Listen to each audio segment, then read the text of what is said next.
আচ্ছা, শুরুতে আমার একটা প্রশ্ন রয়েছে। আমি জানি না এর উত্তর কোনোদিন আমি পাবো কিনা। ওয়ার্ল্ড কাপটা চলছে বলেই কি আমাদের এই ওসিআই আর পিআইও কোটা এটা নিয়ে এতটা মাতামাতি? ওয়ার্ল্ড কাপটা না থাকলে বা এই ধরনের ডিমান্ড না উঠলে যে 1.5 লাখের দেশ পারছে, 5 লাখের দেশ পারছে, আর 150 কোটির দেশ কেন পারছে না? শুধুমাত্র এই প্রশ্ন উঠছে বলেই কি ফোকাস ঘুরিয়ে দেওয়ার জন্য ওসিআই বা পিআইও কোটা এটা নিয়ে বিভিন্ন দিকে বিভিন্ন ন্যারেটিভ তোলা হচ্ছে? I just don't know. যদি ভালো দিকে যায় তো অবশ্যই ভালো, আমাদের ফুটবলের জন্য ভালো হবে। কিন্তু যদি শুধুমাত্র এটাকে খেলা ঘুরিয়ে দেওয়ার খেলা হয়, তাহলে আমার মনে হয় যে আমরা যেখানে ছিলাম সেখানেই থাকবো, তার থেকে খুব বেশি দূর আমরা এগোতে পারবো না।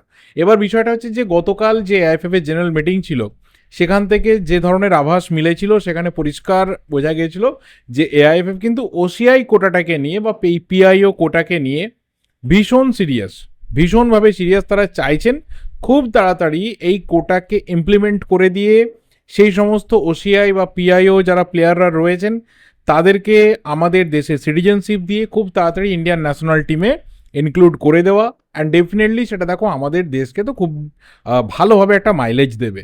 কিন্তু এটা যতটা স্মুথ মনে হচ্ছে ততটা কি আদৌ স্মুথ? আইএসএল ক্লাবগুলো বা আইএফএল ক্লাবগুলো তাদের এখানে ভূমিকা কি হবে? তারা এখানে পরবর্তী সিদ্ধান্ত কি নিতে পারে? এবং এআইএফএফ তারা তাদের পজিশনে অনড় থাকবে না ক্লাবগুলোর সাথে কোনো ডিসকাশনে যাবে? একটা বড় প্রশ্ন কিন্তু তুলে দিচ্ছে। দেখো আজকে সারাদিনে যা কিছু ঘটেছে সব কিছু নিয়ে আজকের এই ভিডিওটা। কিন্তু অবশ্যই যে রিউমার উঠেছে ইয়ান ধান্দাকে নিয়ে এবং মোহন বাগান, সেটা নিয়ে আপাতত কথা বলার মতো সিচুয়েশনে আমি অন্তত পক্ষে পার্সোনালি নেই। কেন নেই? আজকে এই ভিডিওটা পুরোপুরি দেখার পর বোধহয় অনেকেরই ক্লিয়ার হয়ে যাবে। দেখো আজকে যে ধরনের ঘটনা ঘটেছে সবটাই কিন্তু কালকে যে জেনারেল মিটিং ছিল তার একটা আউটকাম। কারণ কালকে এএফএফ তারা জানিয়েছিল যে একটা কোথাও প্রপোজাল নিয়ে আসা হচ্ছে যে প্লেইং ইলেভেনে আইএসএল এবং আইএফএল ক্লাবগুলো তারা 3জন ফরেন প্লেয়ারের পাশাপাশি একজন করে ওসিআই প্লেয়ারকে রাখতে পারবে। অর্থাৎ যে ডিরেক্ট 4জন ফরেন প্লেয়ারের স্লট ছিল সেটাকে 3+1-এ ভেঙে দেওয়া হচ্ছে। এবং সেখানে কিন্তু কোথাও টিমগুলো তারা হয়তো আগামী দিনে রাজি হতে পারে, নাও রাজি হতে পারে, কিন্তু এআইএফএফ তারা তাদের সিদ্ধান্ত নিয়ে আসছে। এই ব্যাপারটা সামনে আসার পর মিক্স একটা রিয়াকশনস দেখা গেছিলো এবং কালকের ভিডিওতেই বলেছিলাম যে যে কটা পয়েন্ট কোথাও আগামী দিনে কন্ট্রোভার্সিয়াল হতে পারে তার মধ্যে কিন্তু দুটো অন্যতম হচ্ছে এই ওসিআই বা পিআইও কোটার প্লেয়ারদেরকে স্টার্টিং ইলেভেনে ম্যান্ডেটরি ঢোকানোর চেষ্টা, এবং তার সাথে একজন ইন্ডিয়ান স্ট্রাইকার তাকে 90 মিনিট মাঠের মধ্যে রাখা। সেই স্ট্রাইকার কে হবে, কিভাবে হবে, কেনই বা হবে, থেকেই বা কতক্ষণ কি করবে, সব কিছু নিয়ে কিন্তু প্রশ্ন একটা সময় উঠবেই। হয়তো আমরা এখন এটাকে ওয়েলকাম করব, কিন্তু এমন একটা সময় আসবে যখন এইগুলো মনে হবে যে একটু গলার কাঁটার মতোই হয়ে গেল।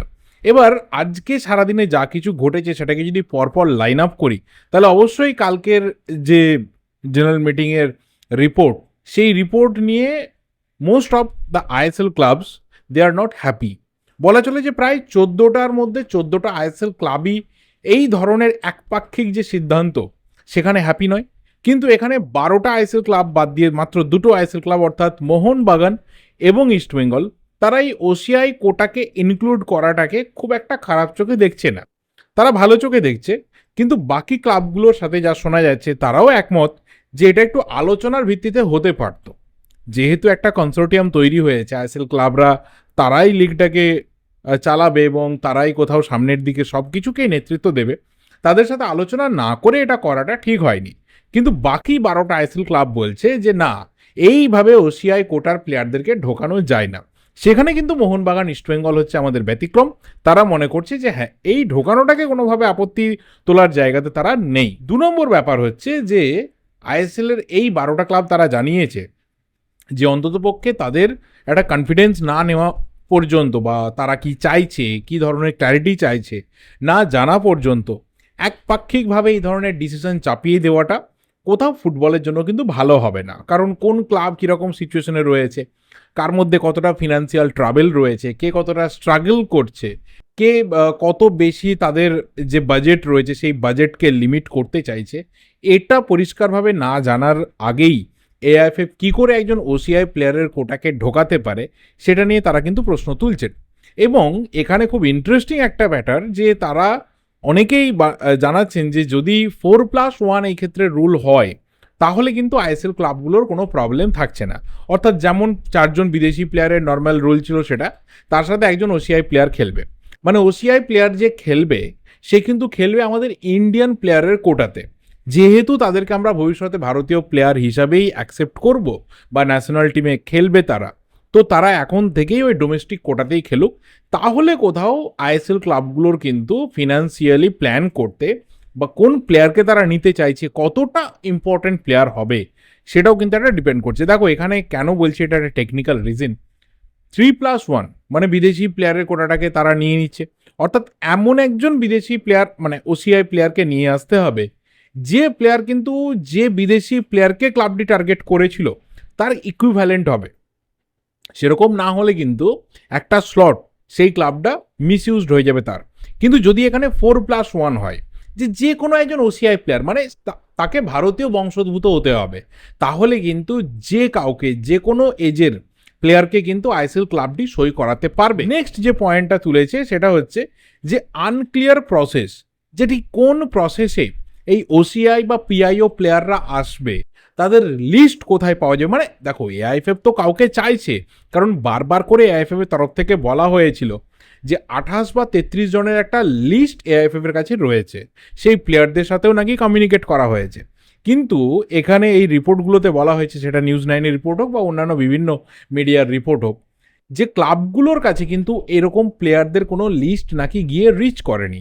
তাহলে কোথাও প্রসেসটা কি, যে আমার এই প্লেয়াররা হচ্ছে টার্গেটেড, এরা যদি আসে ইন্ডিয়ান ফুটবলে, এরা যদি ক্লাবগুলোতে খেলে, তাহলে তাদের আমরা ইন্ডিয়ান ফুটবল টিমে অগ্রাধিকার দেবো, যাকে তাকে আমরা দেবো না। তাহলে সেই লিস্ট কোথায়? কারণ দেখো কেউ রয়েছে স্কটল্যান্ডে, কেউ রয়েছে ইংল্যান্ডে, কেউ রয়েছে অস্ট্রিয়াতে, কেউ রয়েছে জার্মানিতে, কেউ রয়েছে স্পেনে, পর্তুগালে, ইউএসএতে। তো সেখান থেকে সেই প্লেয়ারটা যখন আসবে, তো ভাই সেই লেভেলের স্যালারিটাকেই কিন্তু সে কোথাও উইথড্র করার চেষ্টা করবে বা তার থেকে অনেক বেশি করার চেষ্টা করবে। কারণ তারা এটা বুঝতে পারবে যে এদের কিন্তু আমাকে দরকার, আমার কিন্তু এদেরকে দরকার নেই। আমি আচ্ছা খাসা আমার নিজের সিস্টেমের মধ্যে রয়েছি, যেখানে ফুটবলটা আমি শিখেছি সেখানেই খেলছি, আমার কিন্তু দরকার নেই সুইচ করার। এদের দরকার রয়েছে আমাকে নেওয়ার। তো এরা কোথাও বাউন্ড টু পে মি, এরকম একটা জায়গাতে যখন প্লেয়ার বা তার এজেন্ট পৌঁছে যাবে, তখন কিন্তু মানে মার্কেটটা জাস্ট একটা বাজে ইনফ্লেশনের জায়গাতে চলে যাবে। সেটাকে কিভাবে সামলানো যাবে, এই যে বিভিন্ন প্রসেস, এই প্রসেসও কিন্তু ক্লিয়ার না। এটাও কিন্তু যারা আইএসএল ক্লাবগুলো যারা এখানে গড় রাজি, মানে ওই 12টা আইএসএল ক্লাব, তারা আপাতত প্রশ্ন তুলছে। আপাতত আমরা যারা ফ্যান্স, তাহলে আমরা কি করব? আমাদের এখানে অন্তত পক্ষে স্ট্যান্ড পয়েন্ট কি থাকবে? দেখো খুব পরিষ্কারভাবে বলতে গেলে, নাম্বার 1, আমি যেটা মনে করছি, আমার মতো হয়তো আরও অনেক লাখো ফ্যান্স তারা মনে করতে পারে, কেউ অন্য কিছু মনে করতে পারে। আমার যেটা পার্সোনালি এখানে মনে হয় যে প্রত্যেকটা আইএসএল ক্লাব তাদেরকে একটু রিল্যাক্সেশন দেওয়া হোক প্রয়োজনে এই সিজনটা।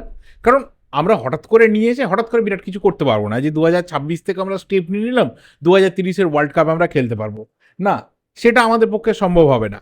তাহলে আমরা কি করতে পারি না, আমরা ম্যাক্সিমাম করতে পারি তাদেরকে 1 বছর সময় দেওয়া, যে তোমরা একটু মার্কেট স্টাডি করো, তোমরা নিজেরা একটু দেখো, প্রয়োজনে তোমরা তোমাদের মতো করে এজেন্ট ভিত্তিতে পুরো প্রসেসটাকে এগিয়ে নিয়ে যাও, বা এআইএফএফ এর কাছে যে 28, 33, 50, 100 যা লিস্ট থাকুক, সেটা ক্লাবগুলোর কাছে শেয়ার করা হোক, যে তোমরা এখান থেকে প্লেয়ার নাও, এদেরকে তোমরা নিয়ে আসার চেষ্টা করো, এদের সাথে তোমরা কথা বলো, যে তারা যেন 2027 থেকে 28 থেকে ইন্ডিয়ান ফুটবলে আসাটা শুরু করে, যাতে আমরা অন্তত পক্ষে 2030-এ না হোক, 34-এ না হোক, অ্যাটলিস্ট আমরা 2038-এর ওয়ার্ল্ড কাপে গিয়েও খেলতে পারি, বা 34-এর চেষ্টা করলে আমরা ঢুকতে পারি, বা রেগুলার বেসিসে আমরা এশিয়ান কাপেও খেলতে পারি।